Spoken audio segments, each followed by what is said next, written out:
Hamjambo wajukuu zangu? Hatujambo babu. Naona leo mmechelewa kwenda kulala wajukuu zangu. Nataka niwasimulie hadithi, si ndio? Ndio babu. Mimi nawahadithia hadithi. Babu, tunaomba utuhadithie hadithi ya kijiji. Ya kijiji, kuna kijiji kimoja au kijiji fulani. Nikisema kijiji fulani mnatakiwa mnielewe. Hicho kijiji enzi hizo kulikuwa na watu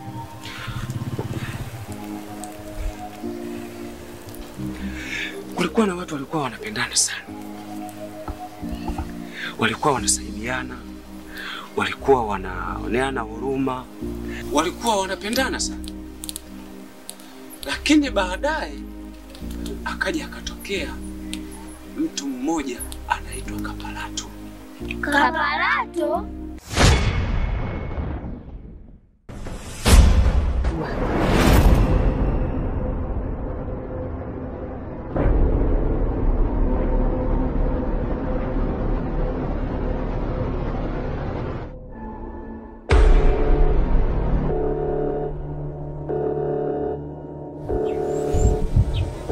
Nimewaita hapa.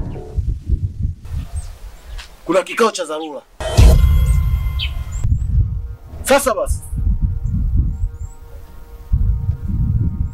naona katika kijiji hiki kuna jambo kubwa sana linakuja kutokea. Sasa basi, sisi kama wachawi tunashirikiana na majini. Tuna nguvu kubwa sana. Hakuna kiumbe chochote kile chenye miguu miwili kija kizuie mambo yetu. Mmenielewa? Ndio mkuu. Sasa basi, nitagawa kazi kwa kila mmoja. Uhakikishe hii kazi unaenda kuitekeleza. Ole wake mtakayempatia hii kazi asiende kuitekeleza. Sawa mkuu. Binti cha usiku, wewe nitakupa kazi ya kuwafanya wanaume wote kushindwa maendeleo hapa. Kila mwanaume hawe kwenye hali ya chini. Umenielewa? Sawa mkuu. Wewe Giza, una jina zuri sana la kiuchawi. Nisikilize kwa makini maagizo yako. Sawa? Ndio mkuu. Wewe ndio kufanya kijiji hiki. Watu waliokuwepo ndani ya kijiji hiki wasijue chochote kile. Ina maana katika akili zao na macho yao iwe ingie kiza kama jina lako. Umenielewa? Ndio mkuu. Wewe Mwanga, jina lako linafanana na kazi zetu tunazozifanya. Umenielewa? Ndio mkuu.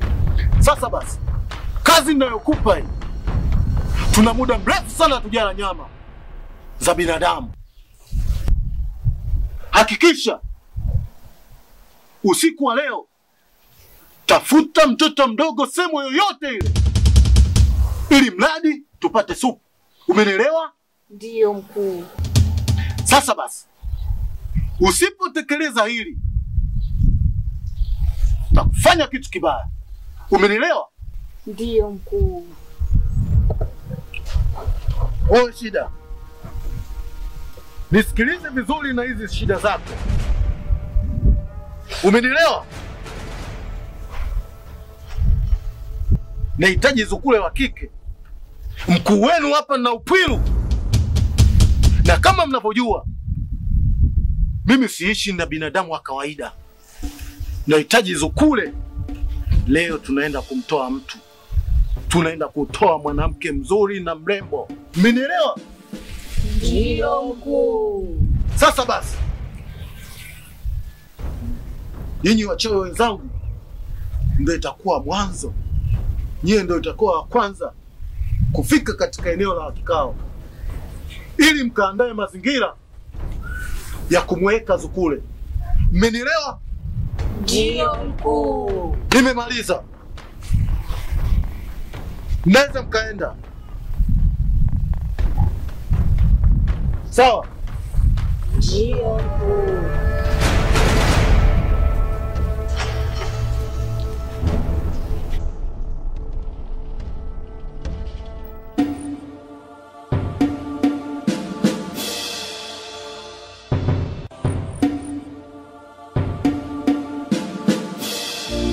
Kuna kijana mmoja kwa jina maarufu Kipalatu, alikuwa mchawi sana sana sana.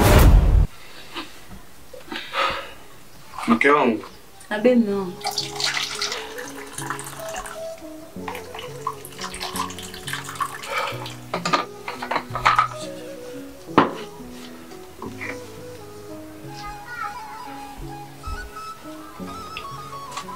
Mke wangu. Abe mume wangu. Lakini kwa kazi hii ninayoifanya naona kama nakudhalilisha mke wangu. Mume wangu, mimi siogopi kudhalilika kwa haya maisha sisi tunayaishi. Na pia kudhalilika kwetu ndio mafanikio yetu. Sawa mke wangu. Lakini iko siku Mungu atatuonyesha njia nzuri tu ya kufika mbali na wewe mke wangu. Usijali na sitokata tamaa kuishi na wewe mume wangu. Sawa. Haina shida, lakini mke wangu. Be. Naomba niwahi kazini mke wangu. Maliza kwanza kunywa chai mume wangu. Mke wangu. Be. Wewe mwenyewe unajua kazi ninazozifanya. Nikiondoka sasa hivi ndo Mungu ananionyesha njia. Sasa mume wangu utaondoka na njaa? Kumbuka tuko wengi mtaani. Lazima niwahi nikaokote makopo mke wangu. Sijali mume wangu. Sawa. Mimi naomba nikuache. Sawa.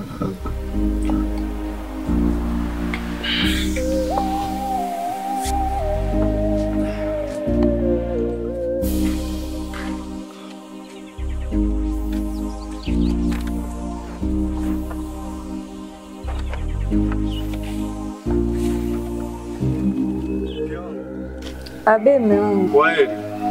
Kwaheri pia mume wangu. Kazi njema. Sawa.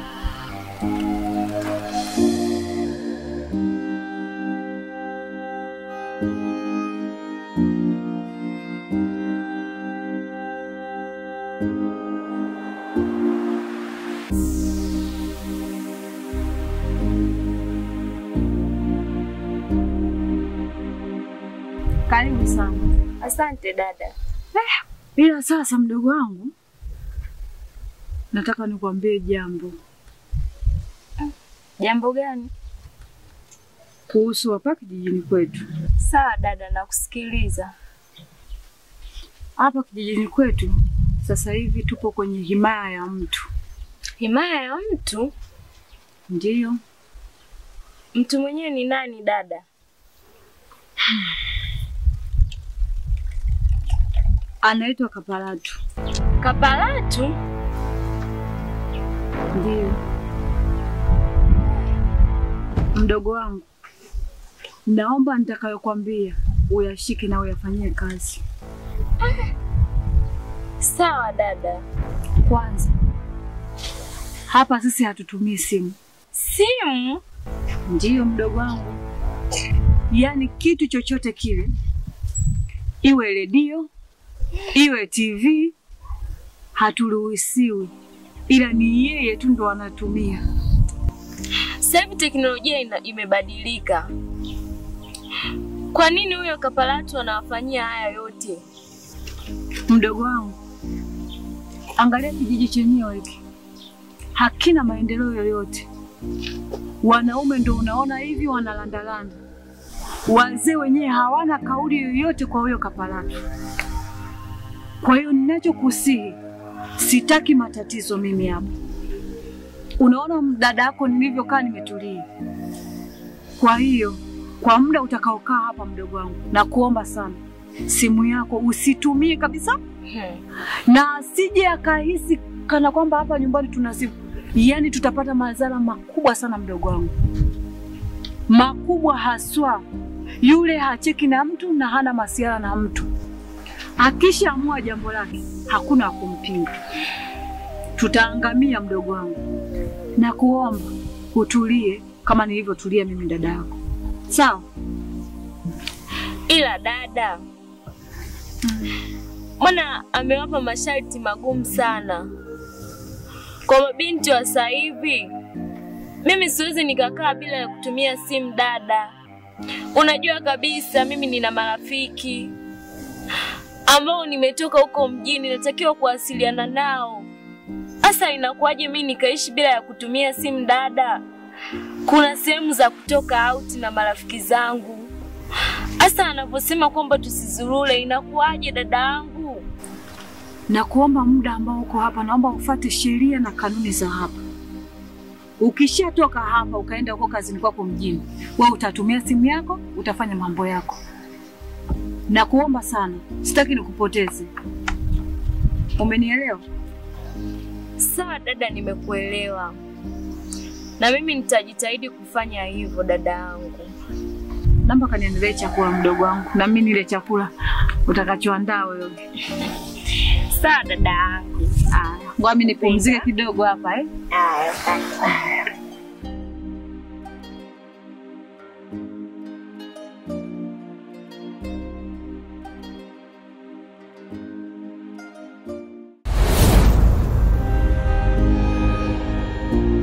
Iko kiji kinaitwa Kikombo, kila kukipambazuka akuishi majambo. Kuna kijana mmoja kwa jina maarufu Kipalatu, alikuwa mchawi. Odi, karibu. Oh, Naomi. Jack. Mambo. Karibuni. Asante, mambo vipi sikujua? Poa, karibuni. Asante. Poa hivi. Amna kawaida. Nako hivi? Hayupo, katoka muda si mrefu. Mbona kama una wasiwasi? Hapana. Haujibu hata kwa kujiamini. Amna kawaida tu. Shoga yangu vipi? Mako bado anakota makopo? Ndio. Ndo kazi bado anaifanya. Kwa hiyo hali naye bado umelizika nayo? Ndio, anarizika nayo. Shoga yangu badilika. Hivi utuoni sisi sasa hivi tumebadilika. Shoga yangu Jack, maisha ni kuvumilia tu. Na mimi pia nitafika kama nyinyi. Inabidi ubadilike kama sisi wenzio, yani tunakula tunachotaka, tunavaa tunavyotaka. Hebu angalia tunavyopendeza, mionekano yetu inaonekana cheki na hiyo mijora yako. Na amepauka. Hivi wao sisi tunavyopendeza, wao tunavyong'aa. Hautamani kuwa kama sisi? Naomi rafiki yangu, haya maisha ninayopitia nimeyapenda mimi. Pia nampenda sana mume wangu. Wewe nawe. Kwa mume yupi? Yule mwokota makopo. Umezidi na wewe. Nafuu shoga yangu useme. Haya, wakisema wenye wanaume wasimame nao utasimama. Kwa mume gani? Ina maana kwamba ukifuata ushauri wetu utakuwa na maisha mazuri. Kwa hiyo mmetoka huko kuja hapa, kuja kuniambia vitu vya ajabu kama hivi. Haya maneno sio ya ajabu, rafiki yangu. Sisi kuja kushauri tunayobadilike. Sasa basi. Nyie kwangu sio marafiki wazuri. Nishasema hivi, nampenda sana mume wangu. Nimemaliza. Naomba muondoke. Haya. Si ukija kuelewa sisi tunamaanisha nini? Utakuja kutuelewa vizuri sana. Sasa sisi tunaenda na hatukomi kuja hapa kwako kushauri. Utaendelea kushauri, utaingia kwenye mfumo. Hem, nendeni bana. Bora umwambie ndugu yangu. Ipo siku. Rana, lana, kijiji chetu kina lana, lana, kijiji chetu kina lana, lana, kijiji chetu kina lana, lana, kijiji chetu kina lana sana. Baada ya hapo kuna msichana mrembo sana aliingia katika kijiji. Katika maisha yangu yote ya ujana mpaka nimefikia umri huu, sijawahi kumuona binti mrembo kama huyo.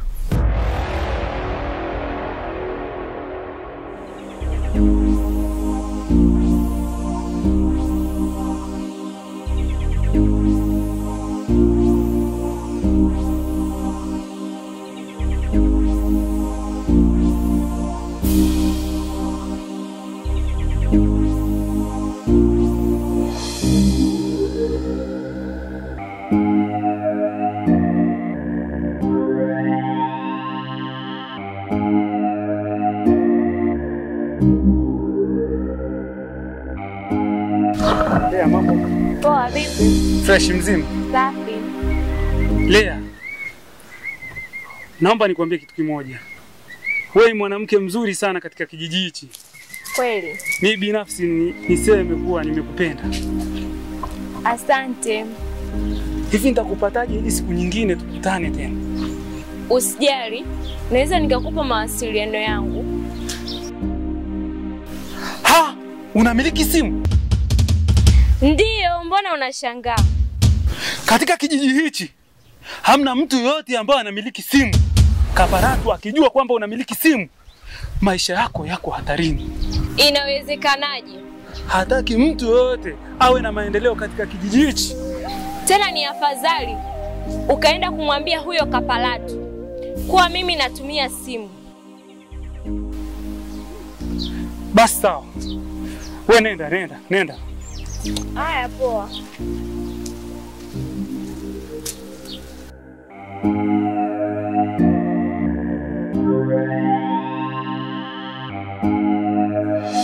Mke wangu.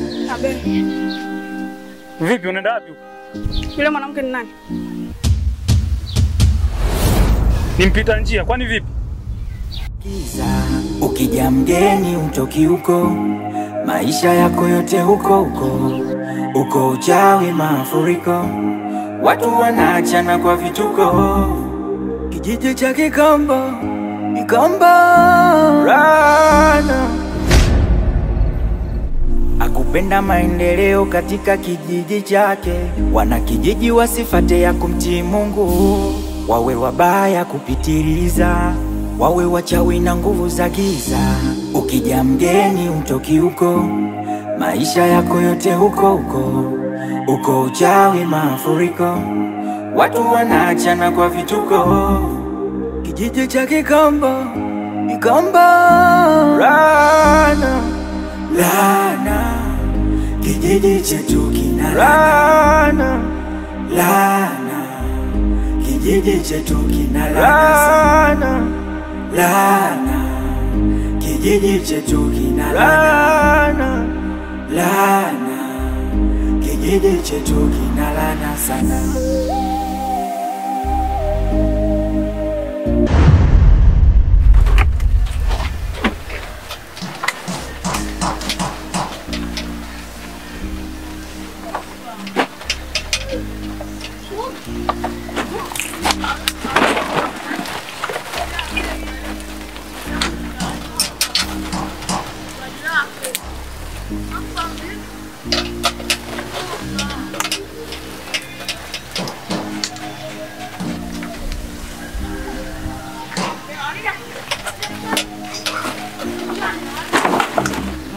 Sanasikia wako ni 5 shilingi 1500. Kwa hiyo tukashika moja hii hapa na tena kwa baadaye. Sawa mzee, nashukuru. Sawa. Kazi njema. Asante.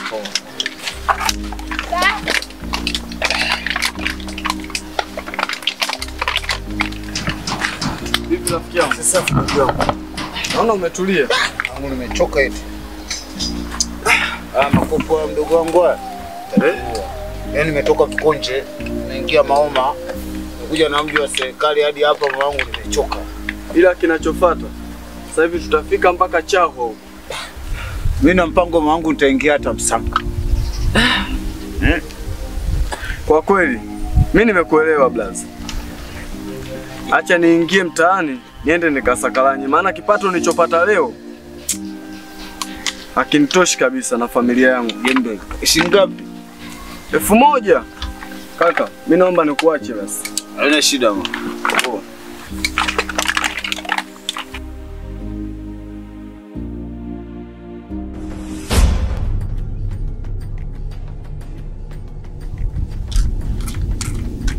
Stella! Stella! Stella wewe!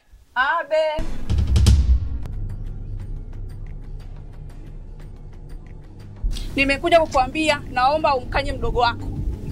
Aache mazoea na mume wangu, sitaki.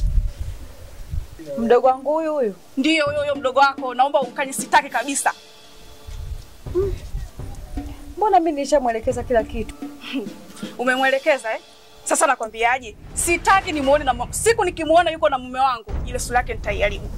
Yaani nitaichakaza. Basi sawa, mimi nitaongea naye. Kwa kuwa wewe ni dada yake, ndio nimeshakwambia. Mimi naondoka zangu. Sawa.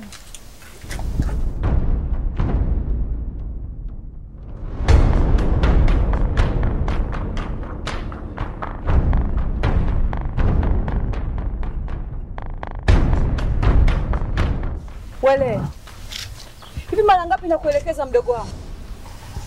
Siku ya kwanza umefika hapa si nimekuelekeza kila kitu kuhusu kijiji hiki?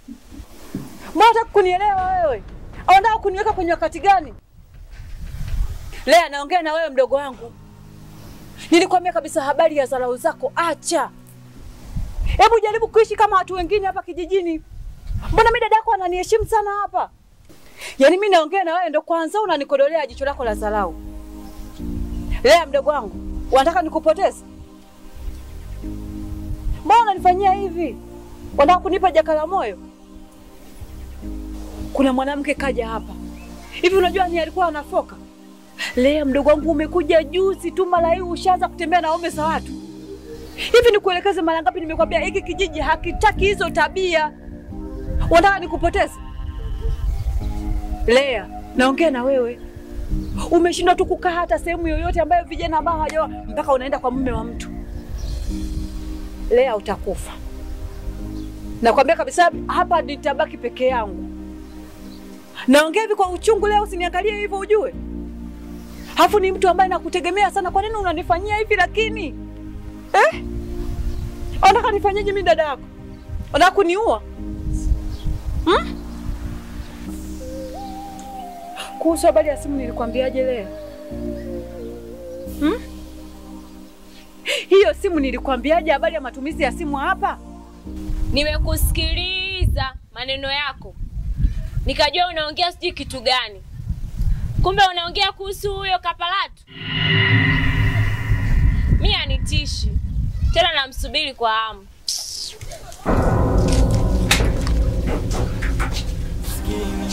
Alikuwa haelewi kitu, ila watu wote walimwambia akutaka sikia la mtu. Ona sasa, Rana, Lana, kijiji chetu kina Rana, Lana, kijiji chetu kina Rana, Lana.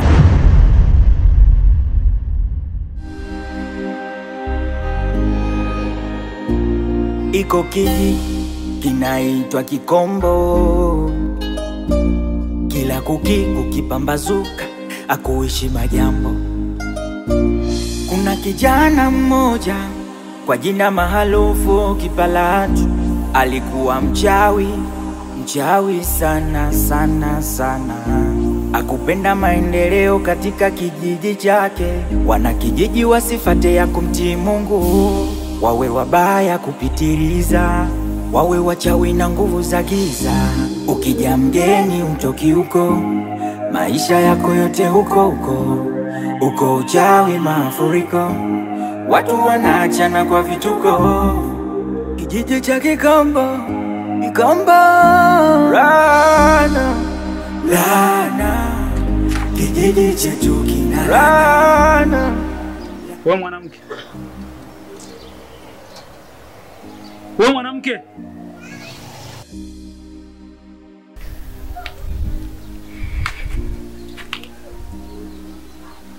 siku hizi umekuwa kiburi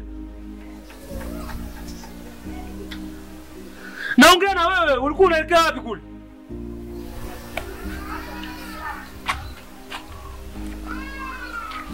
Hivi wewe unavyozani mimi ni malaya kama wewe?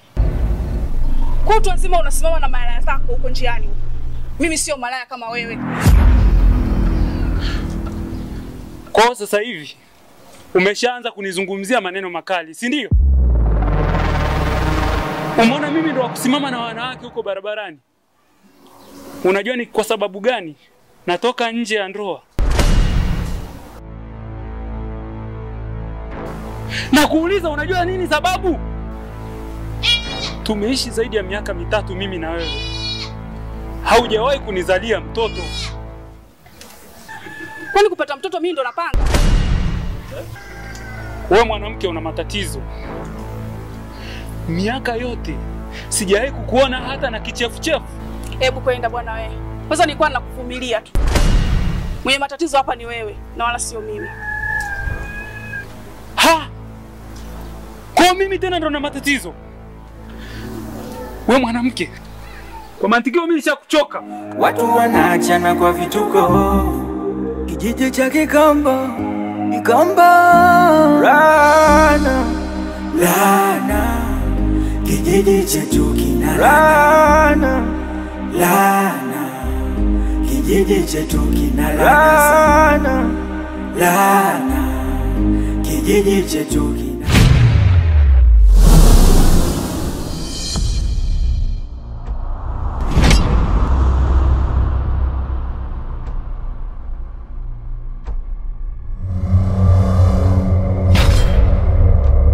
Nimewaita hapa.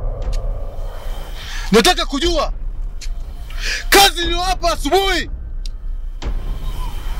Nataka kujua majibu yake. Mwanga! Mwanga!